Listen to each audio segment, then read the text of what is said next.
مؤمن له الله دوه جنتونه ورکړي دي. دا د فایدې خبره ته کوم. مؤمن له الله څو جنته ورکوي؟ دوه جنته. د اولني جنت ته چې نه ننوتی دی دویم ته نشي ننوتی. او دا فایده به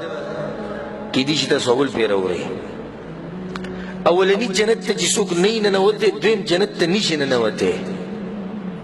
ځکه شیخ الاسلام ابن تیمیه رحمه الله هغه وایي ان فی الدنیا جنه، وی په دنیا کې یو جنت دی، په دنیا کې دی چې څوک ورته نه ننوتی نو هغه د آخرت جنت ته نشي ننوتی. چا دې تپوس وکړو وما هي دا کوم جنت دی چې په دنیا کې دی؟ وی انها جنت الایمان،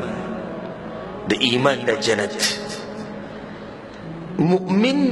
په جنت کې اوسېږي چې کله د سره د ایماني. والله العظیم د عبادت نه خونه غسته د یو جنت دی. ګورئ مؤمن د زړه چې مطمئني د یو جنت دی. مؤمن چې کوشش کوي چې الله زمانه راضي شي د یو جنت دی. مؤمن باندې که مصیبت راشي که راحت وي، مؤمن باندې که راحت وي او که سخت وي خدای خوشحاله د یو جنت دی. دا جنت د ډېرو خلکو سره نشته چې په تا باندې سخت هم راځي، په تا دې راحت هم راځي او ته دې د الله شکر وباسې او صبر کوې. دا یو جنت دی چې د هر چا ته نه میلاوي. مؤمن سره داسې جنت دی چې دی خفه کېږي نه، دی غمجنه کېږي نه. یو رڼا ده، یو نور دی چې الله سبحانه تعالی دله ورکړی. او دې مؤمن ته پته ده چې آرام او سکون او چین دا به ماته هله میلاویږي چې زه اولنی قدم په جنت کې کېدم نو د دې زړه مطمئني چې دنیا دا خو د مصیبتونو او د امتحانونو ځای دی. خیر دی که امتحان راغی ما باندې، دا ځای د دنیا د چین او د سکون او د اطمینان ځای نه دی، بلکې دا د امتحانونو ځای دی. د مسلمان د زړه د مطمئني دا یو جنت دی. امام ابن تیمیه رحمه الله چا چې دغه خبره کړې ده چې په دنیا کې دوه جنتونه دي، کله چې هغه جیل ته واچولی شو په جیل کې هغه وفات شوی و نو د جیل دروازه په هغه باندې بنده کړه او هغه دا خبره کوله. اوس که موږ څوک جیل ته واچوي، زموږ په شان کمزور ایمانونه ولکه د جیل ته واچول نو ستا د هغه وځي. هغه چې کله جیل ته واچو نو هغه به د جیل کې دا خبره کوله ما يصنع اعدائي بي، زما دشمنان به ما سره نور څه وکړي. انا جنتي وبستاني في صدري، زما جنت او زما باغچې هغه زما په سینه کې زه د ځان سره ګرځوم. یعنی د عبادتونو نه خونه غسته ایمانی ژوند دا خو دې زما نه نشي بندولی. دغه اصل جنت دی چې الله ماله راکړی دی، هغه وایي زما په سینه کې دی.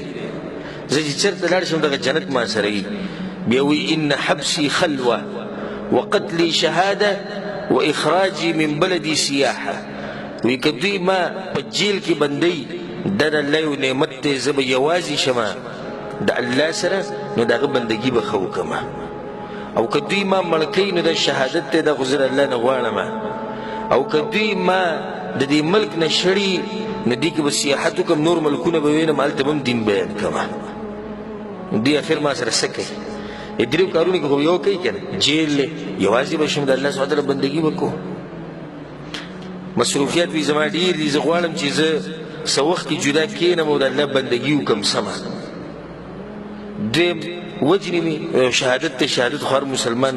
ارمان دی چې ما ته شهادت میلاو شو. دریم ما به دې ملک نه شړي،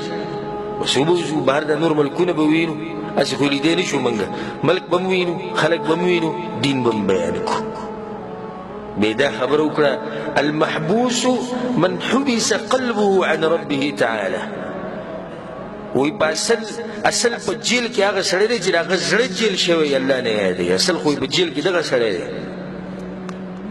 والمأسور من أسره هواه، او قیدي خو هغه سړی دی چې د خواهشاتو په قید کې راغلی. یو سړی په جیل کې دننه دی، مؤمن دی، مسلمان نه دی، چې په جیل کې دی. په جیل کې خو هغه سړی دی چې خواهشاتو جیل کړی، او په جیل کې خو هغه سړی دی چې زړه جیل شوی دی، بند شوی دی، الله نه یادوي او نو ته به د عبادت کې خوند میلاوي. ما د شیخ الاسلام ابن تیمیه رحمه الله دا خبره په دې ذکر کړه چې دغه سره یو ایمانی نور په دې سینه کې دننه یو خون ولا ورکو د عبادت، ځکه دا خبره وکړه. دا کم خوند دی او کم مزه ده چې په سلفو کې داسې ډېر زیات دي په سیرت کې راځي چې یو درهم به د هغه سره نه و چې خوراک به والي او دا خېټه به ډکه کړي کور به یې نه و کپړې به یې صرف دغه وي دا کمې چې به یې اغوستې وي دا ځمکه به پرې راتنګه شوه مصیبتونه به پرې رالو بیا به هم سم خوشحاله و او که تا لیدلی تا به وایي چې په دې ځمکه باندې مالداره خلک هم دغه دي څه وجه ده چې ما او تا په دې دومره مال کې غریبانان یو ما او تا په دې دومره نعمتونو کې خوار ګرځو ما او تا په دې دومره هر څه کې چې دی نه شکر د الله نه وباسو چې څوک راته وګوري هغه وایي که زه سم غریب دی چې زه د خپل جب نه پیسې راولم او دلی ورکړم وجه د هغې دا ده چې هغو له الله سبحانه تعالی هغه جنت ورکړی او کوم چې په دنیا کې میلاوي خوند د الله سبحانه تعالی په بندګۍ کې هغو ته چې به دا خبر رایاده شوه چې الله زموږ رب دی او د هغه سره به ملاقات کوو هغه ته به مخامخ کېږو هغه سره به میلاویږو د هغو به یو شوق پیدا شو د الله طرف ته د زړه به یې سم خوشحاله شو دې طرف ته به یې د سره سوچ نه تو چې ما سره یو روپۍ نیسي چې زه به ځان له خوراک واخلم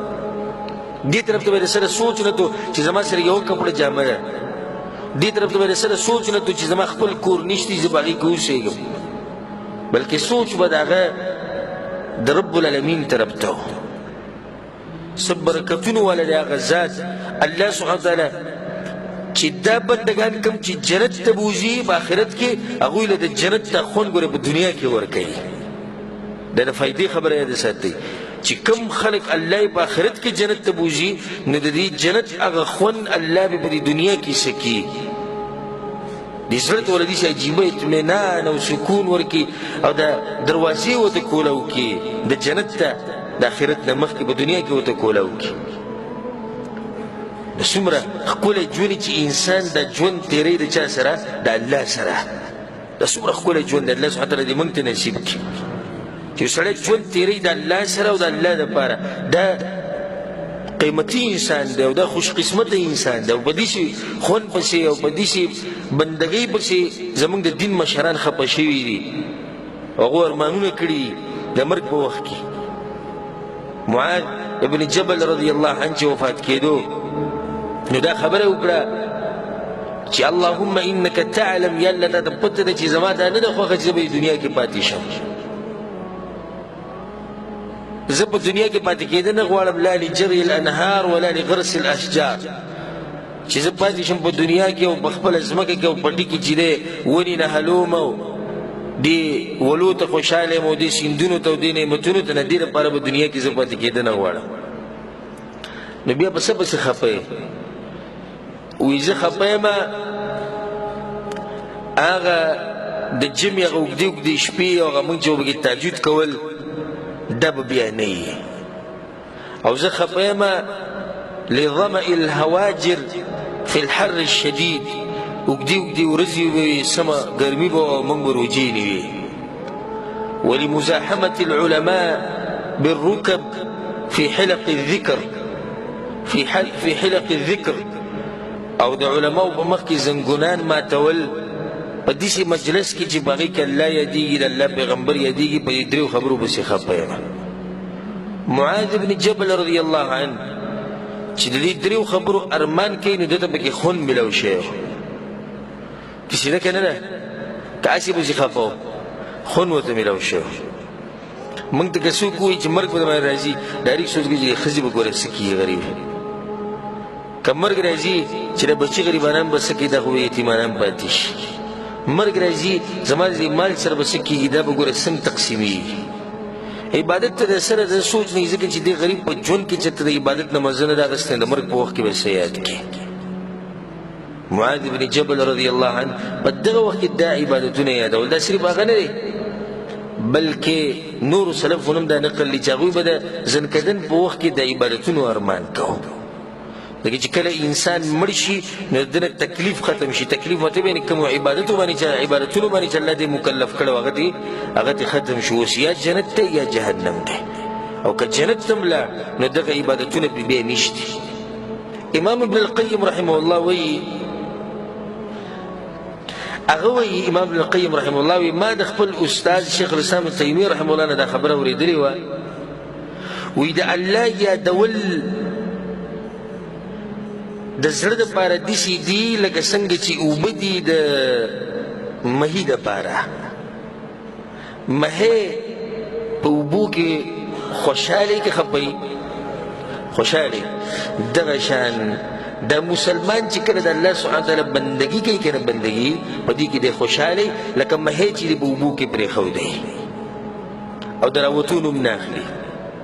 ځکه بعض روایتونو کې دی راځي وایي مسلمان په جومات کې داسې خوشحالي لکه مهی چې په اوبو کې خوشحالي، منافق په جومات کې داسې تنګېږي لکه مرغه یا مرغۍ چې په پنجره کې بند کې. د مؤمن له خوند ورکوي چې په جومات کې ناست دی چې کله د جومات ته راننوځي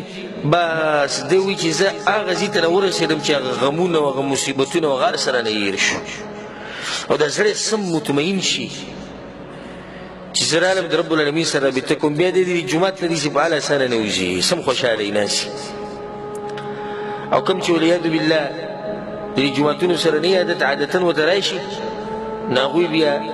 ګس طرف ته سلام لا پوره ګرځولی نه د خلکو په سټونو اوړي او بهر ته وځي. خوند وله نه ورکوي ناسته هلته لکه څنګه چې مؤمن د ګناهونو په مجلسونو کې تنګېږي خوند وله نه ورکوي. بعضو سلفونو دا خبره نقل له وی والله العظیم په دې زړه باندې بعض اوقات داسې کیفیت راځي د دې زړه کیفیت یو شان کیفیت خو دې نه کنه کله یو شان کله بل شان وی کله کله به داسې ایمانی کیفیت راشي وی سړی وی چې د جنتیان که صرف په دې نعمت کې نو دغه بغټ نعمت کې لکه دوی د زړونه داسې خوشحالي لکه څنګه چې زما دا خوشحاله په دنیا کې ګورئ تاسو به انشاءالله تجربه شي زما په تاسو باندې دا ښه ګمان دی چې تاسو به د عبادتونو نه خوند اخلئ. په الله د قسم خورم کله نه کله په دې زړه باندې داسې کیفیت ګورئ راځي د انسان دا زړه سم داسې ټوپونه ووایي او د الله طرف ته سم شوق چې بس زر ته زره د الله سره میلاو شو، زر ته زره ما د خپل پیغمبر صلی الله علیه وسلم ولیدی، زر ته زره زه لاړې د جنت ته ننوتی، سم خوشحاله شي دا زړه چې شکر دی چې الله سبحانه وتعالی زه مسلمان پیدا کړی یم او شکر دی زما په دې عبادت کې دومره خوند دی. بعضو سلفونو دا قول نقل لی او دې ته سوچ وکړي وی مساکین اهل الدنیا دنیا والا څه دي مسکینان دي. دنیا والا مطلب لکه کوم چې دنیا پرست خلک دي دا غریبانان دي. ولې خرجوا من الدنیا وما ذاقوا اطيب ما فيها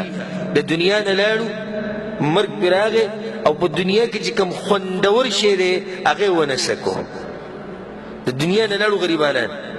مرګ پرې راغی او خوندور شی ونه سکو. چا دې تپوس وکړو دا کوم خوندور شی دی او دا کوم خوند دی چې دوی ونه سکو؟ وایي د الله سبحانه وتعالی سره محبت دا خوند دوی ونه سکو. الله سبحانه وتعالی سره یو ټیم کې یوازې کېده او د هغه بندګي کول دا خوند دوی ونه سکو. د الله سبحانه وتعالی سره ملاقات شوق دا خوند دوی ونه سکو. غریبانان دقه شان د دنیا نه لاړو.